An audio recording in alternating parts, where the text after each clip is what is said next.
এ তো আজকে থেকে না, তৃণমূলের জন্ম লগ্ন থেকেই বোমা তৈরি, বারুদ জমায়েত করা, এইটা তৃণমূলের কালচার। আজকে বর্ধমান, মেদিনীপুর, মুর্শিদাবাদ, বাঁকুড়া, বীরভূম, দক্ষিণ চব্বিশ পরগনা এবং আমাদের উত্তর চব্বিশ পরগনার নৈহাটিতেও দেখেছেন চাল উড়ে গেছে, বাড়ি উড়ে গেছে, এই সমস্ত এক্সপ্লোসিভের মধ্যে দিয়ে তৃণমূল সরকার এদের কারোর বিরুদ্ধে কোনো শাস্তিমূলক ব্যবস্থা নেয়নি। কিছু কিছু ক্ষেত্রে এনআইএ এসে 4 বছর বাদে সেই আসামিদের গ্রেপ্তার করছে এবং বাংলাদেশের বর্ডার সিকিউরিটি বলার দায়িত্ব আছে, কিন্তু ঢোকার পর এখানকার সিআইডি কি করছে, এখানকার পুলিশ কি করছে? ওই অনুপ্রবেশকারী যে যারা জিহাদি তাদের বিরুদ্ধে ব্যবস্থা নিচ্ছে না। এ তো হবেই।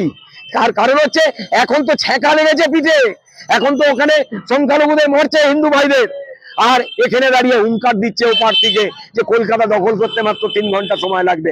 ভাবুন, এখানে তাদের লালন পালন করছে কে? মমতা ব্যানার্জি। তাদের ভাতা দিচ্ছে কে? মমতা ব্যানার্জি।